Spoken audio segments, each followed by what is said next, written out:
Anies Baswedan latihan kesabaran di UGM. Nah, kalau saya ditanya latihan kesabaran di mana? Latihannya ya di Gajah Mada sini.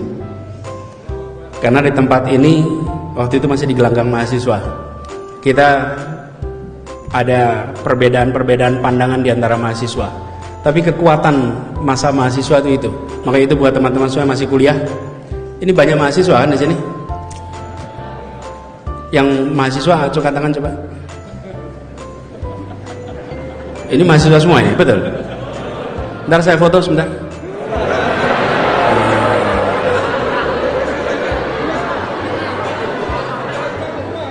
Ya, oke, siap, terima kasih. Memastikan aja betul mahasiswa. Zaman dulu tuh banyak yang berlagak mahasiswa tapi lapornya ke tempat lain.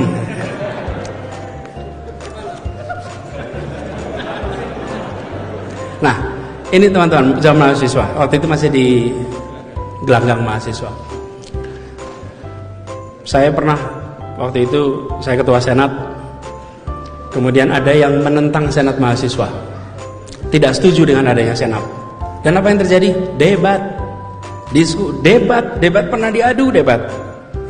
Duduk dua orang, saya dengan satunya yang menentang senat mahasiswa, ditonton kira-kira 300-an orang. Kalau saya lagi ngomong disorai oleh yang menentang senat, kalau dia lagi ngomong disorai oleh yang mendukung senat. Berdebat terbuka dan berteman. Karena itu kalau ada yang mengkritik tidak perlu dilaporkan. Iya.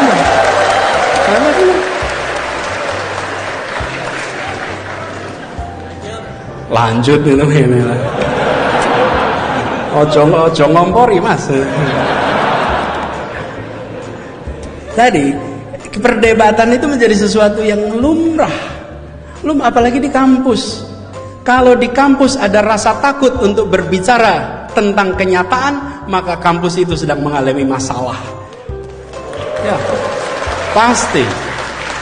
Di kampus itu harus bisa bicara bebas. Justru kampuslah tempatnya. Dan di kampus itu juga lah kita terbiasa untuk menjaga iklim demokrasi. Assalamualaikum warahmatullahi wabarakatuh. Sobat RH sekalian, jumpa lagi kita di channel yang keren ini. Keren cadas. Ya sobat semuanya, kita lihat ini ya,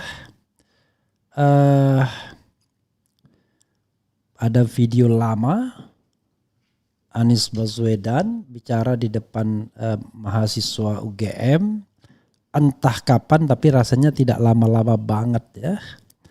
Dan ada beberapa hal yang saya ingin soroti ya. Oke, apa itu? Pertama, soal yang depan dulu ya, soal public speaking ya. Ya inilah kelebihan Anies ya. Dia luas. Kalau ngomong di depan kampus, dia akan lebih jauh percaya diri lagi. Why? Karena dia orang yang berpikir sesungguhnya.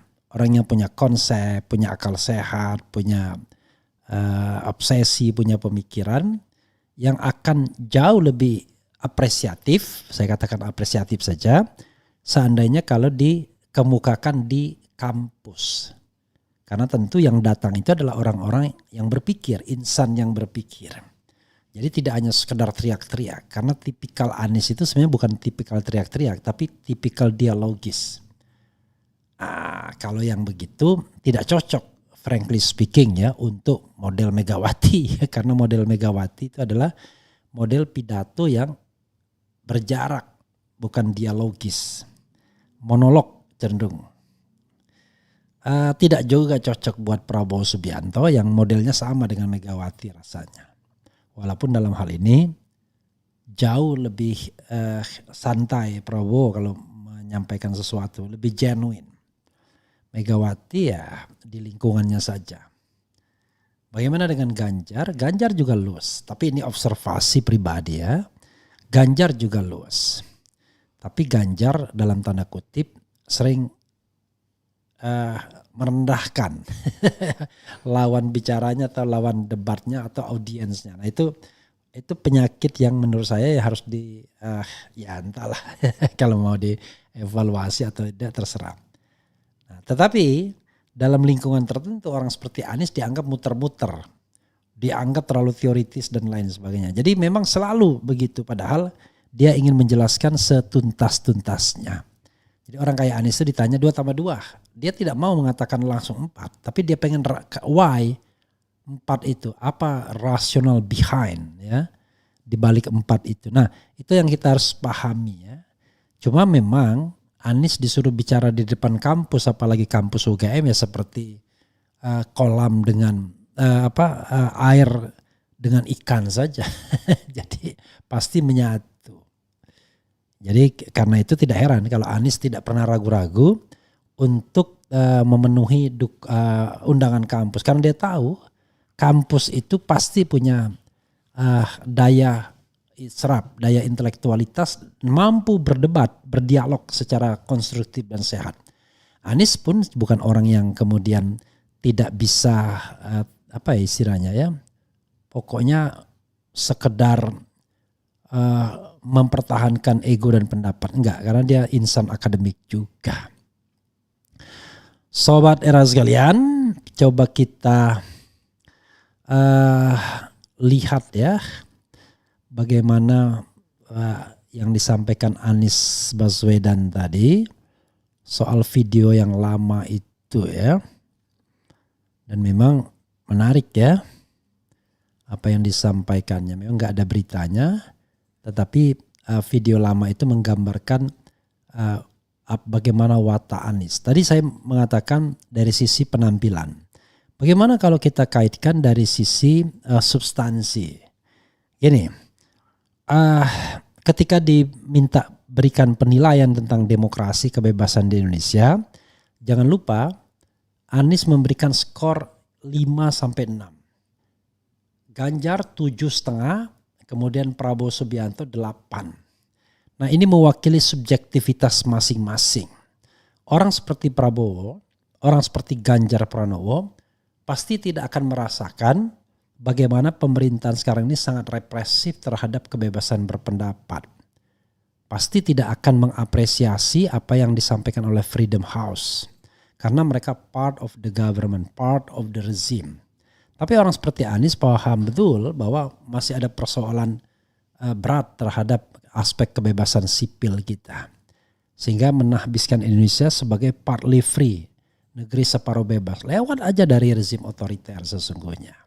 Demikian juga demokrasinya dianggap demokrasi yang masih cacat, flawed demokrasi.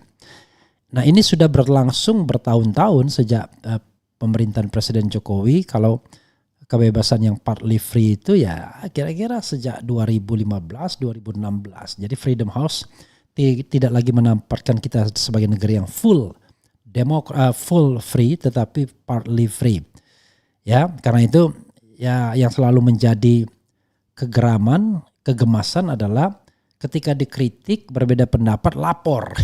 Lapor Pak ya. Padahal bangsa ini tidak akan maju kalau kemudian kita tidak bisa mewadahi perbedaan pendapat tersebut dengan sebuah perdebatan. Yang dia contohkan bagaimana ada kelompok orang yang tidak suka senat mahasiswa berdebat dengan dirinya yang ketua senat mahasiswa. Dan mereka masih bertahan, masih berkawan, masih berteman. Itu soalnya ya. Jadi saudara sekalian kita ingin demokrasi yang bergembira. Demokrasi yang sehat, demokrasi yang tidak saling memenjarakan.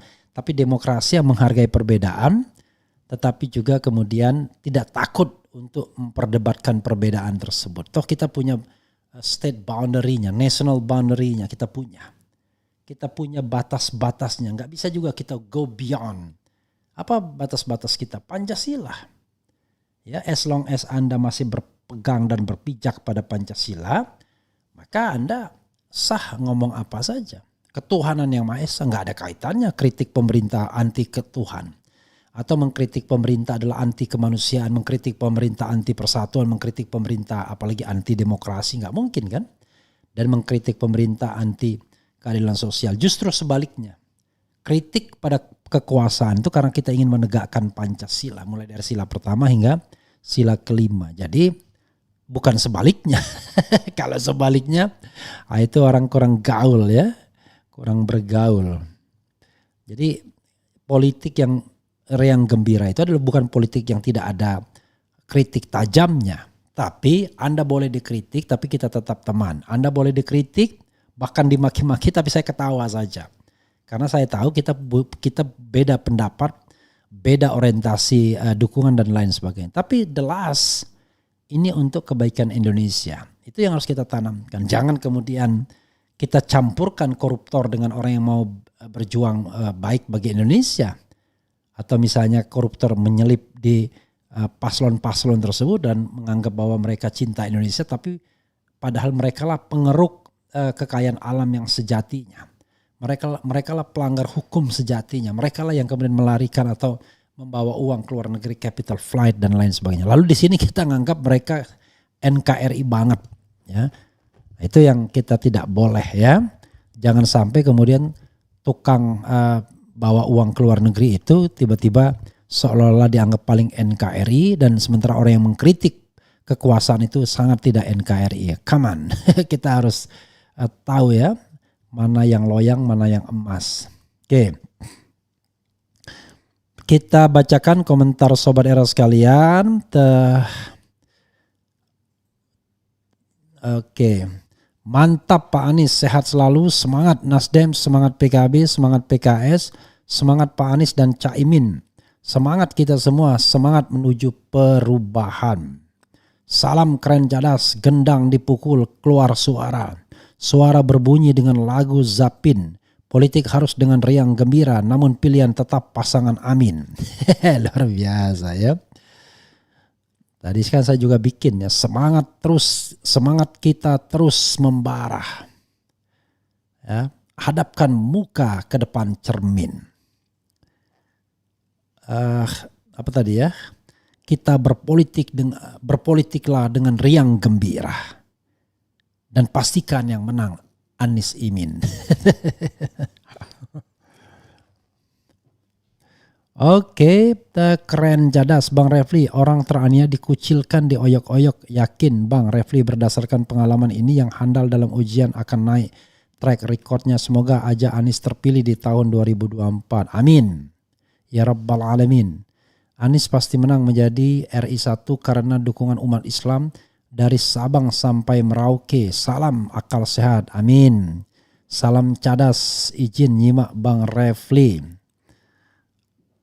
Bung Refli tidak sendiri, kenali Bung Refli dari dia berada di kepemerintahan dan baca buku dia tentang harapan. Pasti semuanya pasti terkagum-kagum. Allahu Akbar. Saya tidak ingin dikagumi, tetapi paling tidak kita harus jujur ya. Suatu saat kita boleh, bisa juga salah. Ya, salah. Tetapi bukan berarti kemudian kesalahan tersebut karena kita punya vested interest, misalnya uang dan kekuasaan. Bisa jadi karena kemampuan kita untuk mengejudge ya, untuk menilai situasi itu tidak selengkap sekarang. Nah, sekarang begitu kita mendapatkan informasi baru, maka kita bisa bersikap berbeda. Jadi kita bersikap berbeda itu bukan karena orientasi uang dan kekuasaan, tetapi karena informasi yang kita pahami. Kesadaran baru yang kemudian masuk ke kita gitu ya. Oke. Apa lagi ya? Semakin Anies melambung tinggi, semakin banyak tekanan terutama kepada partai penyokongnya. Sekarang lagi viral. Menteri dari Nasdem kena geledah. Ya, kita harapkan hal-hal seperti ini tidak menyurutkan niat Nasdem pastinya. Kalau menyurutkan kan cemen banget ya. Kita tidak ingin politisi yang cemen, yang takut ya. Kita ingin politisi yang berani. Jangan lupakan kasus korupsi gara-gara copras-capres. Bahas dong korupsi BTS yang Bapak dapat 40M, DPR 70M, Menteri Dito 27M. Insya Allah ya. Karena Refli Harun kan cuma sendirian. Saya sudah bikin thumbnailnya tetapi belum terbahas secara baik, tiba-tiba sudah muncul fenomena-fenomena baru yang lebih menarik. Itulah susahnya kita ya. Karena kita manusia yang kadang-kadang ada rasa malas, ada pengen kita sesuatu yang akan ditonton orang ya. Ketika tidak ditonton orang kita langsung lunglai misalnya ya. Begitu ya saudara sekalian. Kemudian mau dilihat dari segi apapun Pak Anies unggul dalam segala aspek. Dari cara ngomongnya aja ketahuan orang yang benar cerdas, nggak bisa dibandingin ijazah asli sama ijazah palsu. Saya tidak tahu dia bandingkan apa ya. Oke, itu saja saudara sekalian. Kelihatannya Sobat RSL entah lagi kemana ini. Mudah-mudahan semuanya berjalan baik. Wassalamualaikum warahmatullahi wabarakatuh. Ciao.